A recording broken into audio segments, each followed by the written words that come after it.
Hello, everyone. Welcome to this new episode of our Student Spotlight series, where we're able to showcase some of the work that our past students have been doing. I'm Daphne. I'm one of the podcast hosts here at CCIR, and it's our pleasure to have with us today Rex. So, why don't you tell us a little bit about yourself, like how old you are, how long you've been with CCIR, what grade you're in, things like that? Sure. So, hello everybody. My name's Rex. I'm a current year 12 final year student studying the International Baccalaureate program at Victoria Shanghai Academy in Hong Kong.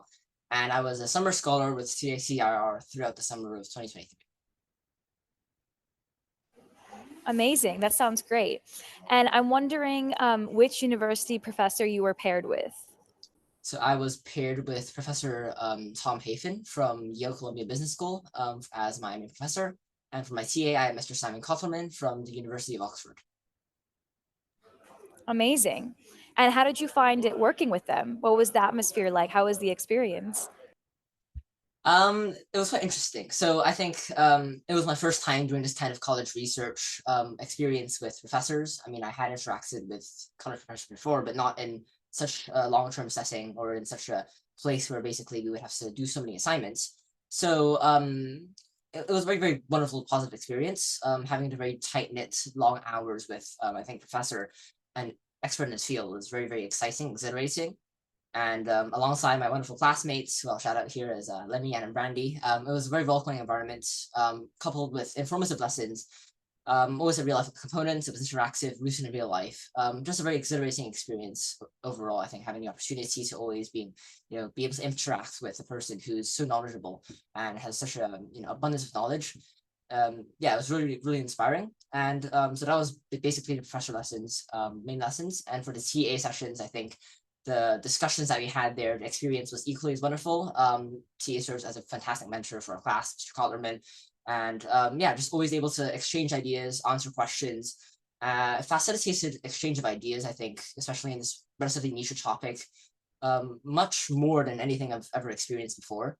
So yeah, just truly exciting experience for us to all expand our knowledge base, have lots of chats with peers and be able to ask questions and learn more from experts in the field. So very positive overall, exposing me to, I guess, college level learning, welcoming environment. So only positive things I can say.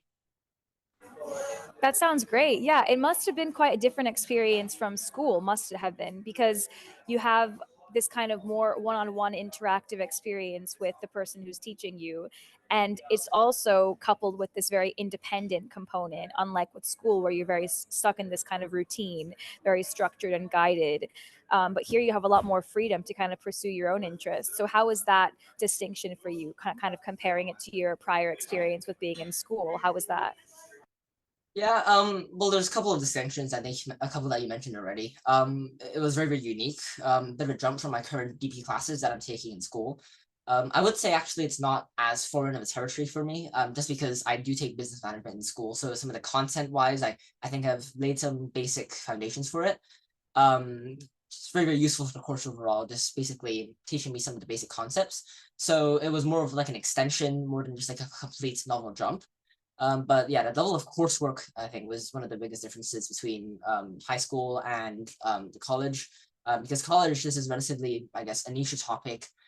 The requirements for analytical thinking, as well as the depth of knowledge required to really conduct effective research, is the level is higher. It's a bit of a stretch from your comfort zone. I think it's a good mix of challenge and familiarity. So yeah, it's different in terms of the academic side, in terms of the peer research and kind of like the learning experience. But also one particular thing I think I noticed about the classes themselves were definitely, of course, the style of teaching and kind of the class sizes and how that impacted learning as a whole, aside from only, the content and the level of content taught. And of course, the content tool is quite speedy just because we had a relatively short time period. But the teaching style, of course, being rooted in real life, periodically including case studies to supplement frameworks, works well to kind of reinforce knowledge that maybe would be not as prominent in other learning opportunities. But I guess the biggest difference would definitely come from the smaller class sizes, as you mentioned just now. I think, again, CCIR's topics being quite niche, I think they attract a wonderful talent pool of students who are really quite knowledgeable, very, very passionate about that particular area than others who you might meet, conventionally in school who take the same subject as you, who may be knowledgeable in one part, but the common language might not be there compared to this course, which is very, very focused. So the smaller class sizes not only meant a little bit more personalized help whenever it was needed, just because you have more access to the professors with a lower, I think, student to teacher or student to faculty ratio, but also facilitated a completely different learning environment, just because there was more comprehension, more idea exchanges, especially in the form of presentations to the class than you would normally expect from high school, which I always look forward to, obviously. So yeah, a lot of differences, I think, in just overall content and learning. But I would say it's not completely foreign. I think there are elements where it's familiar. So it's not that big of a jump, but it's definitely different, unique, and it's a very, very interesting learning experience. Yeah, definitely. That makes a lot of sense. So now I want to get right into your research project and hear a lot about your paper. So what was your paper focusing on? I'm very interested to hear what it was about. And I would just, yeah, if you can just walk me through as if I don't know anything about your paper and just kind of walk me through what exactly you focused on and how you went about it. That'd be great. Sure. I'll give a little bit of context on the class itself, just to kind of inform everybody about the basis for research. So my paper was titled Uniqlo, the Japanese Giant's Road to Marketing Success. But my course itself was actually titled Marketing Management and Brand Strategy in a Digital Age, which focused on the exploration of how the business world, and particularly the function of marketing, is being impacted by an ever-changing digitalized world and digital technologies. And so, as mentioned before in lessons, we through case studies, explored firms' resources to change, firms' responses to change, and kind of overarching marketing strategies, as well as other aspects of operations in the face of, the changing world. So a bit of an overarching course of marketing techniques and trends and changes, etc. Quite a comprehensive marketing course. But back to my paper. Essentially, the paper was the final project of the class, which was a culmination of all the techniques, all the tools, and all the examples of, I think, all the marketing different strategies that we learned, and I'm applying all this knowledge throughout the 2-month period to perform a deep analysis on one particular brand's marketing strategies in recent ages, how they developed smart marketing, their overall strategic direction, and evaluating the extent of success in the market. And I think giving recommendations for the best way forward by integrating our knowledge of digital business, which is, I think, quite similar to how a typical business paper will be structured. So the paper itself, I chose Uniqlo as like a target company to perform a deep analysis, just because I was quite familiar with the brand, having been to its physical and online stores before, and always having Uniqlo pieces in my wardrobe felt quite personal to myself, so I was quite passionate about the topic. And I had seen some previous articles about clothing, retailing, and how that industry is kind of being affected by the spread of digitalized technologies, mostly in the form of either automation in production, but also in different forms of distribution in, let's say, e-commerce taking over regular brick and mortar stores. So I decided to have a shot at Uniqlo as a target, and it turned out quite well initially. But essentially, the paper was through the use of many business tools, I think. That was the main focus of the paper, such as using frameworks like Porter's strategies, generic strategies, and as well as some niche tools like Robert Kahn's retailing matrix, I think. It's just analyzing and applying lots of theory to the real life marketing practices for a complete evaluation, such as Uniqlo's store and retail strategy, kind of analyzing how their overall branding works and how they stand in the market as a whole, such as identifying value propositions, kind of going through the basic 7 Ps, the marketing mix, to evaluate the effectiveness of each approach, etc., etc. So yeah, so there's, I think, 2 overarching sections to the research. One which was analyzing the firm's operations, firm strategies, and how the firms worked, and as well as providing the perspective that would be recommendations, which would also come from, of course, rigorous data collection about what needs to be done, what could be done, which for me came in the form of some primary research. I did some surveys to provide basically a 3-step guide as a culmination, as a conclusion of my research paper, continuing some practices in ambassador and affiliate marketing for Uniqlo, providing pivoting and brand messages. So yeah, just a complete slew of, I think, different things of what Uniqlo could do. So just like a 2-step process for what the paper could be in terms of presenting for Uniqlo and kind of what they have to do. That sounds really fascinating. Wow. And how did you choose Uniqlo to be your kind of example of marketing? I think just because it was quite personal to myself. So that was the first inspiration, having the clothes and wardrobe a lot of the time. I think that kind of sparked my curiosity to look through Uniqlo. Just because again, I'm a little more familiar with it. I've been through their physical stores, I've been through their online stores, so I had some little bit of pre-existing knowledge that would aid me, I think.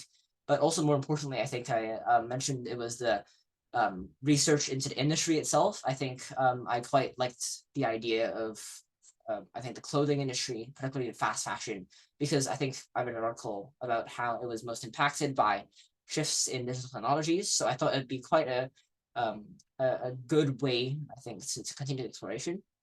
So yeah, that's kind of how I landed on Uniqlo. And I'm curious how you think the role of fast fashion and these kinds of trendy pop-up shops, pop-up trends that last 3 to 4 months. How do you find that that kind of aspect of the fashion industry that I think is quite a recent phenomenon?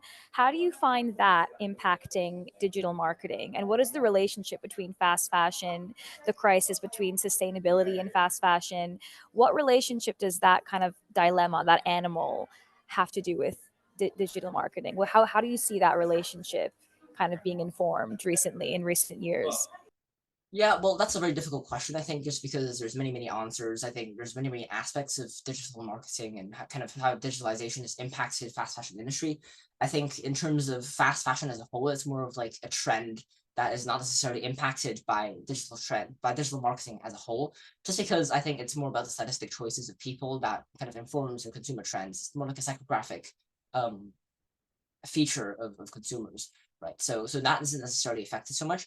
I would definitely say in terms of the fast fashion industry and how that's been impacted, I would say it's kind of the spread of information and the spread of trends being accelerated by more wide-reaching technologies, such as, of course, digital marketing, especially social media marketing, especially now, because it's being able to reach such a wider amount of target audiences. It just makes everything go by so much quicker. So yeah, I think that's the biggest change in terms of the fast fashion industry for marketing. There are many aspects as well, though. I think with the rise of digitalized technologies and kind of the exchange of ideas as well, fast fashion itself as an idea has also changed. I think whereas before, when there was less focus maybe on sustainability, and now there's more focus on that, and there's now more widespread messages going on around the internet as well. I think that it has exerted an influence on the marketing strategies as a whole. So I don't know. It's a very difficult question to answer, I think, in such a short time, just because there's so many aspects that we could talk about. But in terms of the, I guess, overall message or kind of the overall fad of fast fashion as a whole hasn't been impacted much. But in terms of the delivery of messages in fast fashion and the retail clothing industry, it's been impacted quite a bit, especially through the methods that you deliver messages to, and also the level of consciousness of consumers towards, let's say, fast fashion and its impact on the environment, let's say, just because of the spread of information being much more common. That was a brilliant answer, first of all. And no, I think what you're pinpointing is something really accurate. I guess what I'm kind of identifying is because we're in this new technological digital age, we haven't been in this position yet in human history, I think, where Yeah, the spread of information is so quick and so, absolutely. people can consume so much in such short increments of time. And I think the way that it's impacting the textile industry, it specifically, is just unprecedented. I find it really interesting to actually Yeah, explore. So I'm glad this is your paper. It's really interesting for me in particular to kind of talk about and explore. But yeah, I guess with your focus on marketing and how people consume items, yeah, especially in the clothing industry like Uniqlo, I think it's really interesting to look at, I guess, the role of, yeah, social media, technology, this kind of new age that we yeah. have not yet experienced Mhm. in regard to marketing and sales and consumerism. Absolutely. How have you found this kind of unprecedented time to have impacted your paper? Like if you were doing this paper in the 80s, I think it'd be an entirely different experiment. So how have you found the kind of temporality, how has the temporality of our age impacted the way that you've gone about this, I guess, is my question. Yeah, absolutely. So I think actually, this course again wouldn't actually exist. I think a couple of years ago, even not even going back to the 80s. I think just because everything's been going so quickly. But I guess the reason I kind of was interested in this topic was because I found that much revised literature was lacking. Literature as in kind of research papers, as in the amount of research that's done specifically on how digital marketing itself has affected, trends and managerial implications, stuff like that. So I think the understanding of how corporate strategy has evolved alongside changing consumer trends, it's a topic I'm fascinated about, and it's a topic that's kind of guided my research as well. So I think the entire shifting and kind of like the evolution of business function and practices, I think, in this digitalized world, it's just everything's just moving so quickly that there's so many aspects that you can explore. So I guess in terms of how it's driven my research, I guess there's two things I want to say. It's basically the potential for undiscovered or unwritten things that can be done by myself, I guess, just because you're able to synthesize so much information in the old to create the new. And also it's the idea of having so much new that you can explore. So it's like the element of change itself being very exciting for papers. I think it's just it's just unprecedented, it's new, and it's just exciting, and it's kind of keeping up to date with all the new trends in terms of the literature and the amount of research and kind of the theoretical side of business as well. So yeah, I guess that's my answer, but I can elaborate on any other points. I think just very, That sounds great. No, definitely. I think you kind of pinpointing this almost unprecedented nature of this time in business and in marketing is really, really accurate. And I think we consume things at such a high pace sometimes that we don't always know how much we're being influenced. And I think that is a really interesting phenomenon, this kind of unconscious consuming of goods that's kind of happening now more than ever, that I think a lot of people don't even realize. That I find really interesting, actually. Yeah, so I'm curious how you chose this topic. Had this interested you before? Had you done something similar before? I'm wondering how you chose this paper in particular. do you mean the paper itself, as in like the topics I wrote about, or Like your research paper, like Uniqlo, digital marketing, like this kind of specific avenue that you chose to go down. Had it emerged in the class, or has it been always something you're interested in? How did you kind of arrive at like, this is kind of what I want to do, this is what I want to focus on? How was that process for you? well, I think the basis starts from my business class in high school. I think we studied marketing a lot, and the syllabus covered only a little bit of digital marketing, just because again, it's very difficult to keep up with so many trends, and it's very difficult to teach something to high school students, something that's so new. So I think when I heard about it a little bit, it was interesting to me, and I did a little bit more digging, and when I found out again the amount of literature being lacking, I had this little vision in my mind that I would be able to later on, in some form or some way, contribute to currently lacking literature on the effective managerial practices in modern ages, because that's basically my entire overarching goal. I think my paper on Uniqlo was only, let's say, a medium for myself to kind of express one case and the wider applications on, let's say, the whole business world. But I don't know exactly the step-by-step process relying on a paper. I think it was just more of like a go with the flow, and kind of going through all of the things that we've learned to just see what I could do in the space of time I had, and kind of in the span of knowledge I had. And yeah, the paper itself, I think that the focus on one company, it was actually guided by the professor, because I think he mentioned that it would be quite easy for us to lose focus if it was just a very, very open paper. So I think the paper's topics itself was in a certain way, I think, rooted in, let's say, a certain set of framework, just because it'd be easy for us to write and to write a coherent, well-established paper. So I guess in terms of the topic chosen, it was, or research done, it was more around kind of how do I make it so that it's insightful while still sticking to the framework that's provided, whilst I'm still providing insight into one particular company, etc., etc. But I wouldn't say there's necessarily like a very, very defined step-by-step process for choosing a paper's topic, or kind of choosing how my paper would go. It's just like, okay, what can I say here that would logically make sense and build onto my arguments, or what am I really trying to say here? It's just kind of always thinking back to that question to develop, let's say, a coherent argument, or let's say to develop a coherent point in this case, for what I'm trying to say. So yeah, I guess. Yeah, definitely. Yeah, and I'm curious to hear a bit about your conclusions. Once finishing the paper, what do you say your takeaway was from this project? Like, the relationship between Uniqlo in the context of digital marketing? What should we know once we have read your paper? What is your main argument, your main takeaway once you kind of have finished this exploration, this research? Yeah, so I think the main takeaways would have to be the recommendations, because that's the most value adding part of any research, I think. The evaluation is great, but all in all, that kind of contributes to like the point of the paper, which is managerial practices. So for me specifically, for Uniqlo, I talked about how basically in a digital age, I provided like basically a 3-step framework for them to continue improving their marketing practices. I talked about utilizing a hybrid product distribution structure to reach consumers easily. So integrating both their online and brick and mortar retail stores, work hard to integrate them both to create a more comprehensive experience for consumers, a more frictionless experience for users as well.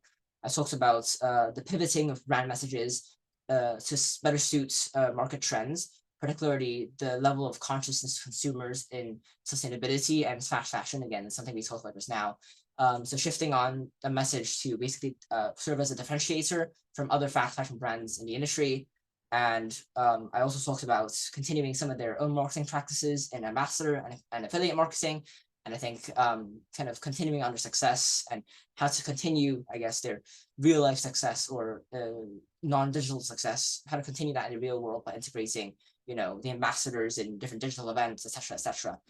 The details, I think I won't get into because they would require a lot of context, but those were kind of the implications that I kind of got into. And hopefully, if it gets published, it won't only contribute to Uniqlo as a whole, and how it goes on and about with its strategies, but also can serve as just one example for how managers can kind of approach strategy and brand and marketing strategy in this kind of changing age. So yeah, I guess just like a large vision for it.